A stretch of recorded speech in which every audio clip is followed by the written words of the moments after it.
We'll move on. We're going to talk resilience.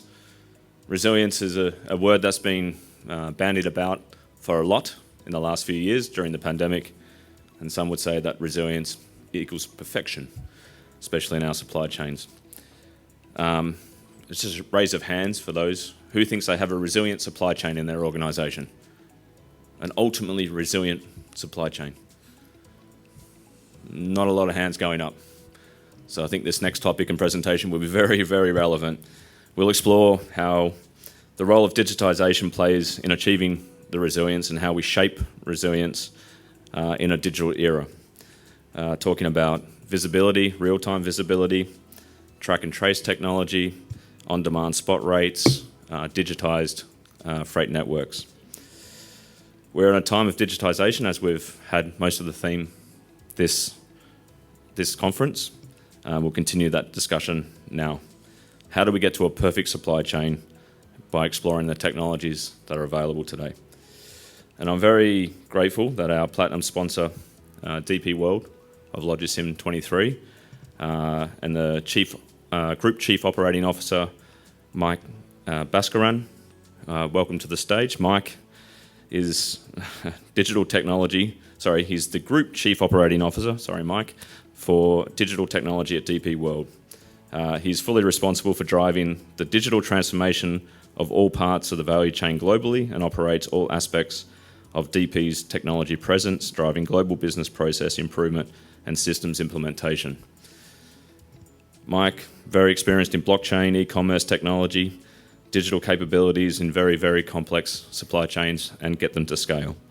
He started as an engineer with Dell Computer Corporation, and before joining DP World, he was the Chief Supply Chain Officer at Staples Inc. in the US. He's also worked with Amazon, The Gap, Starbucks Corporation, and Beyond the Rack Inc., where he's responsible for all technology, infrastructure, and software development efforts. He has a Master's in Industrial Technology and Engineering at Utah State University, and an MBA from the Cranet Graduate School of Management at Purdue University in the USA. So Mike is very, very well versed to talk to us today on how we can reshape our supply chains by embracing resilience in the digital era. So Mike, I welcome you to the stage for your presentation. Thank you.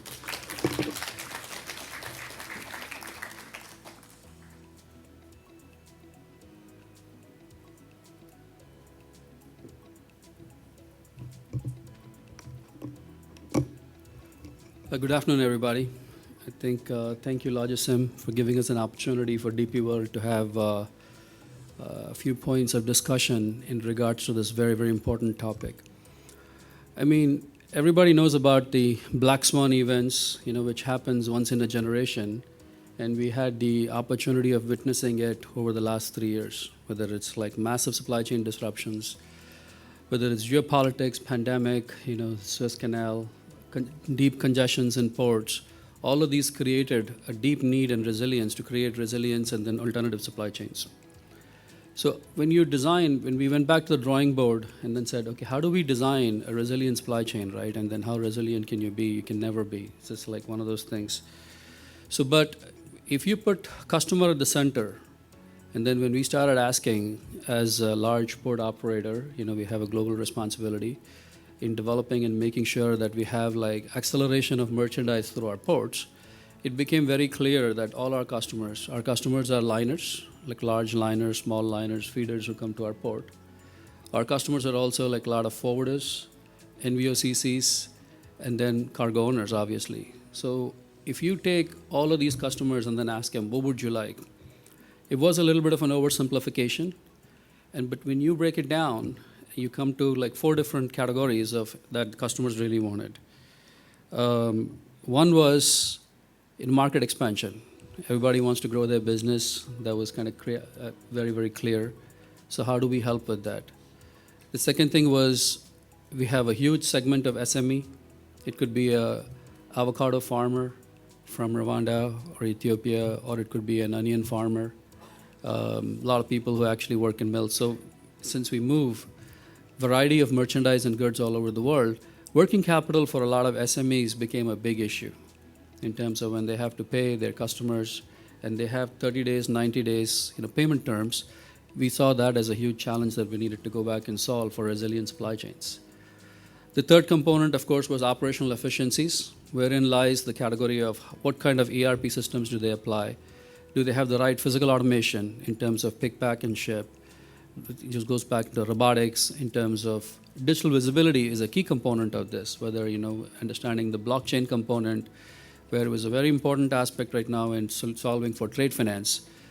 So was the third component. We found that operational efficiencies was a very key element to accelerate the flow of goods and then find alternative routes, during any of these causalities that cause, deep disruptions in supply chain. And the last, of course, is very important in terms of ESG, I think, which we talked about. I think my colleague over here had a lovely presentation about decarbonization and what do we do and how do we go back, in our small construct, this huge 36 gigatons of, thing that looks at us, whether it's like a methane sequestration or carbon dioxide. How do we play a very key element, in this particular segment as, shipping industry, we also have a responsibility towards that. So all of these put together essentially thought, okay, how do we build this capability? So a little bit before, so putting customer at the center, so this is the need for change, if I were to go back and put this in a slide. But most importantly, I want to give you a quick introduction about DP World. So we do over about, a capacity of containers over 92 million. We give or take do about 10 to 12% of the global container trade. So over 100,000 employees with the network, and then, over 37 to 40, $billion worth of capital that we deployed, all over the world. So, and then with that, we start thinking about how do we create with this infrastructure these four key elements for our customers and how do we solve it. So the first thing that we thought was in terms of creating alternative routing capability. So, next slide. This one.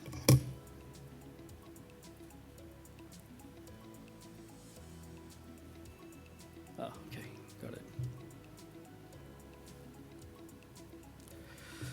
So our thing is, as we're looking at this, so we thought, so we developed a digital platform. So what does the digital platform do? Obviously, when there are congestions, how do we create rerouting? So when we create rerouting, for instance, if there is a mango farmer from Thailand, and he wants to go back and air freight a lot of stuff into Africa, so is there possible of creating a CA route? Can they actually take a container and come to Dubai or different parts, and then from there we airlift it to different locations? Likewise, how do we use Singapore as a construct under a huge connected countries? How do we create alternative routes when you have congestions? So obviously when there are congestions, how do we route instead of going from Dubai, can we go to Sokhna, or from Singapore, can we go to Sokhna in Egypt, as opposed to crossing the Suez Canal, and then going to Port of Alexandria, but still get to Cairo. So all of these, creating alternative routes, is there an opportunity for creating an alternative route from, let's say, Central Asia, Uzbekistan, Kazakhstan? There's a lot of fruits and vegetables that these guys create, cotton that's being raised. How do we come through Afghanistan and then come through Karachi port, and from there distribute this to different parts?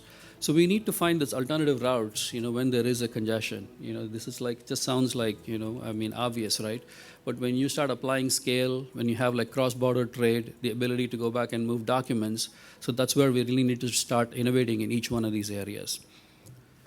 So one of the things we found was, just to kind of give you an idea, so to build this platform, we had to create a coalition, so we have a Digital Freight Alliance, building a rate shopping platform, see rates like Booking.com, or building something like Expedia was the first step. So we had to go back and build it. But how do we create this new routes? And how do we create alternative solutions? So we had to build a capable network of 5,400 freight forwarders from 197 countries. So they will find okay, if we stop at this port, we can go ahead and create it. So they are essentially doing the rating and routing. What is the cheapest, fastest way? I would not say cheapest, the best way and most reliable way of actually routing something from point A to point B, right? Because a lot of these things are multimodal solutions which require both rail, road, air, and sea. So it's extremely important to go back and then create this, strong coalition of partners who can execute it in any corner of the world. So that was pivotal. So we also have about 6 locations with on-ground presence. So about 18,000 freight plus code that we do, and we service about 50,000 customers every single day who are asking us for how can you go back and create a new solution for us, or building or rerouting or finding the best in any given instance. So this was one of the key tools that we had to develop to create digitization, to go build strong resilience in this business process.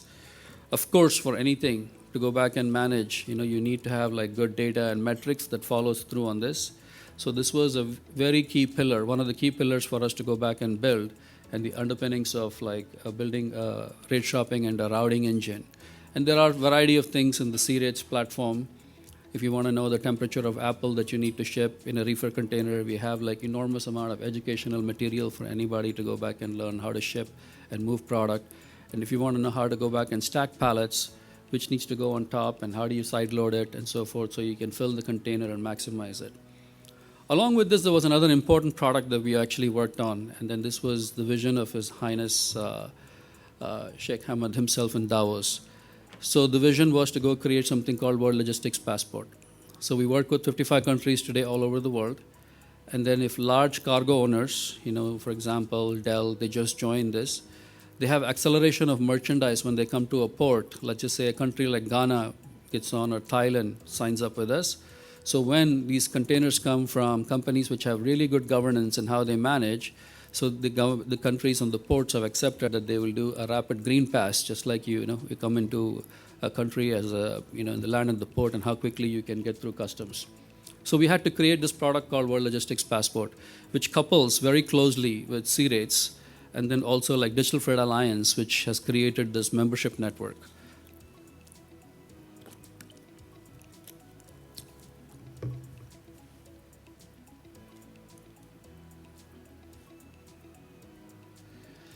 So our mission is to go back and provide, as I mentioned, to keeping customers at the center of our journey, to provide end-to-end platform where they can search, book, and then go back and do the search and then pay right at the platform, and they can track and trace as well.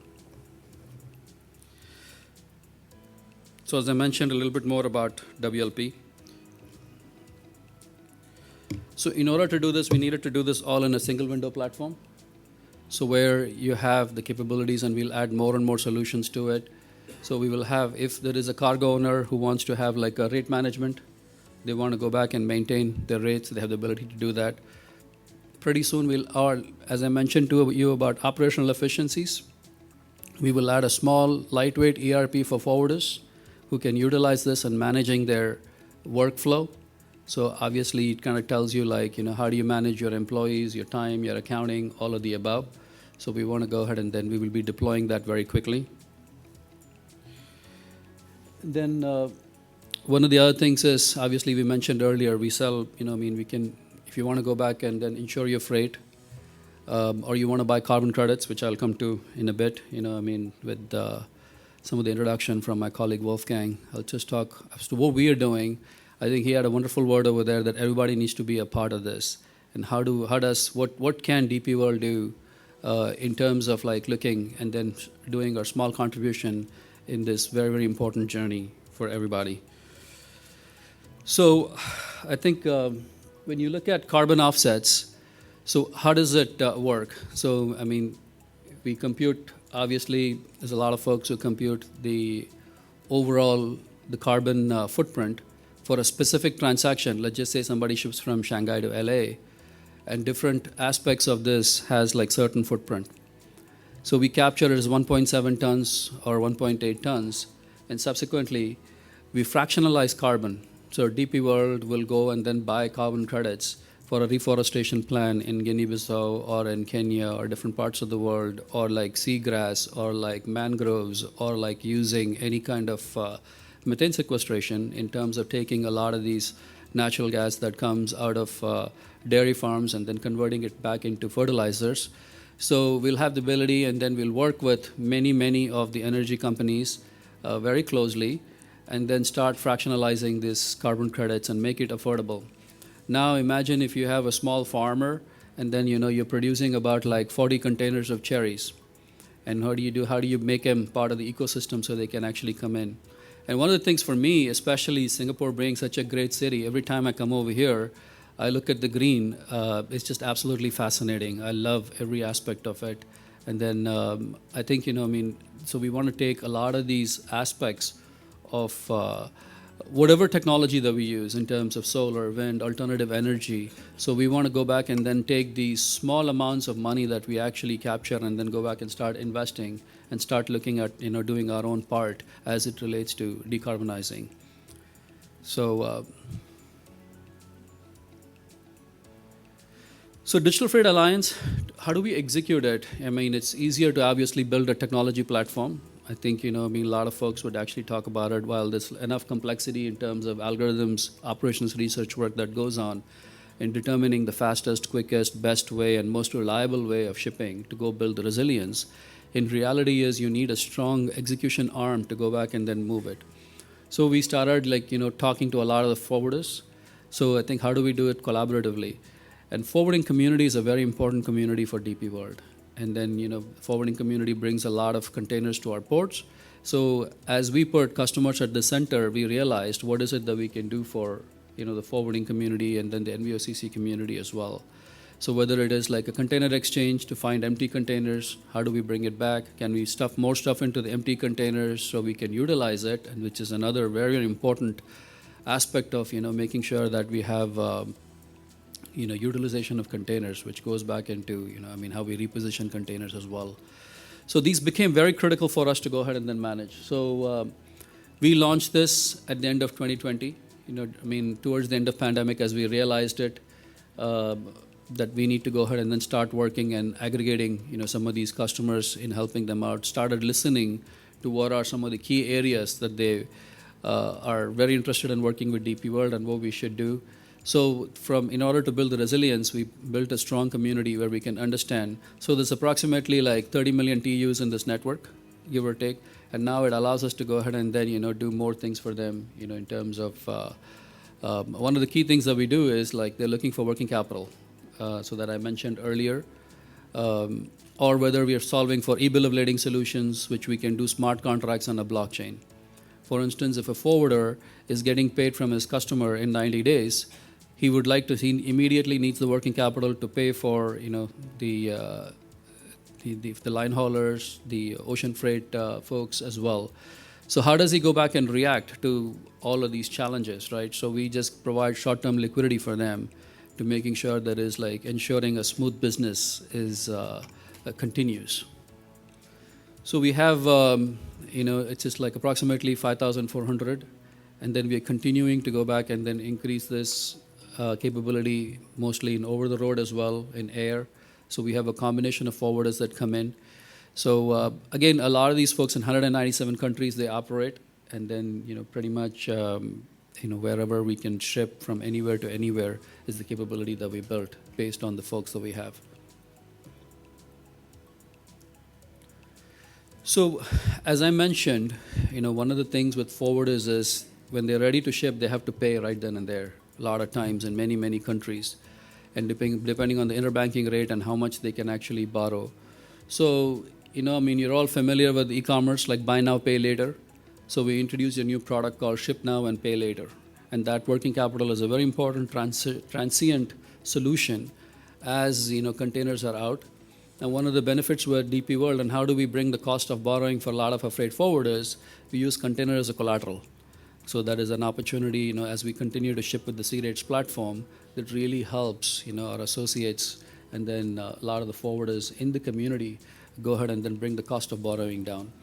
So I think, in our area as our teams that we're building, it's important to be genuine and then, really go look at the customer solution. So you're not trying to fit a cost or a solution right now, a really cool technology to fit into the process.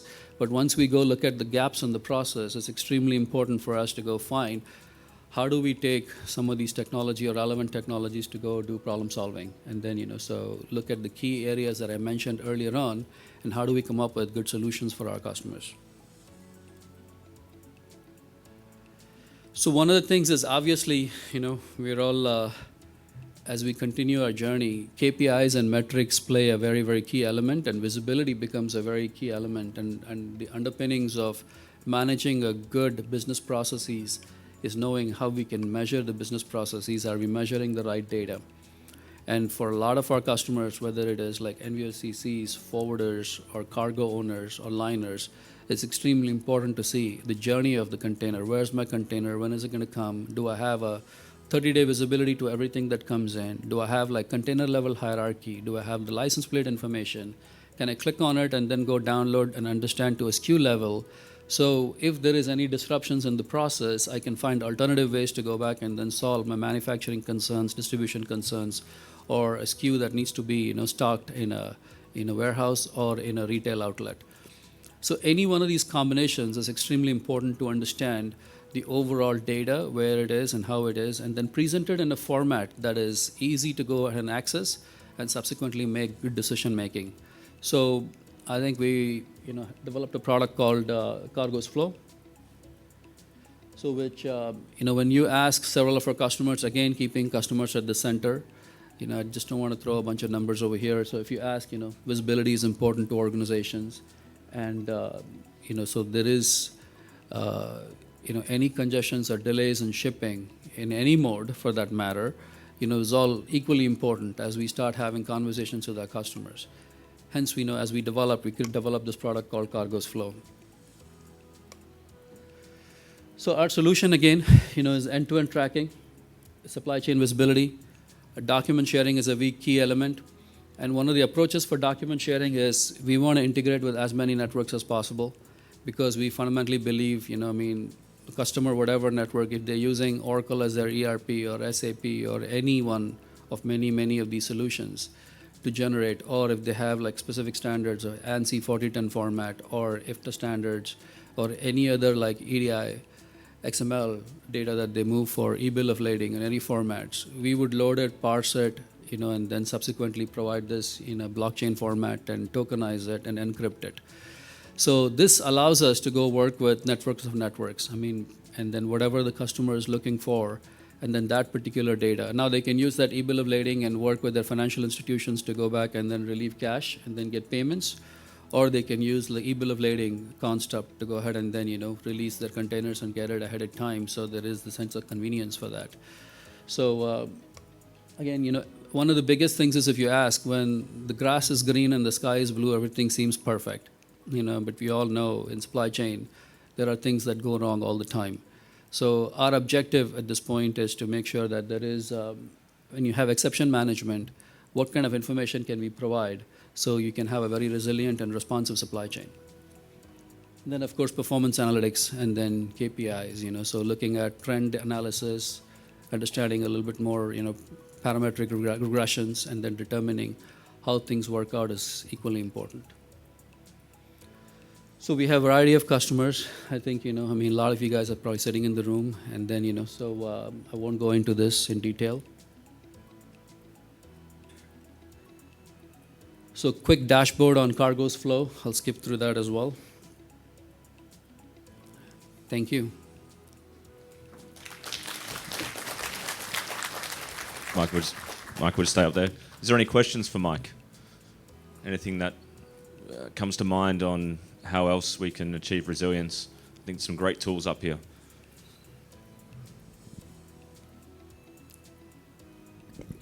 Hi, so I'm a shipper. Just curious with regards to both sea rates and cargo flow, how many of the carriers or forwarders actually subscribe to your platform, and how comprehensive is it? So we have, I think the last I checked, it was more than 110 carriers we provide track and trace for. So, I think it's just like how comprehensive. Generally we have like 12 million containers, about 14 million containers now we track, give or take, in this platform. And then, so I think the most important thing is we want to really like service a lot of the forwarders. That is the key. So you have a one-stop shop when you're just like dealing with 10 different carriers. So this is a nice tool to have.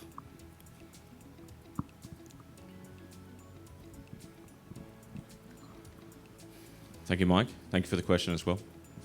Any other questions? Either my presentation is so clear or so confusing. There's too many tools in there, Mike, that we all know how to be resilient now. So. Okay. No one? All right. Well, we'd like to thank Mike Thank you very much. Not only for the partnership in LogiSYM, but his presentation today.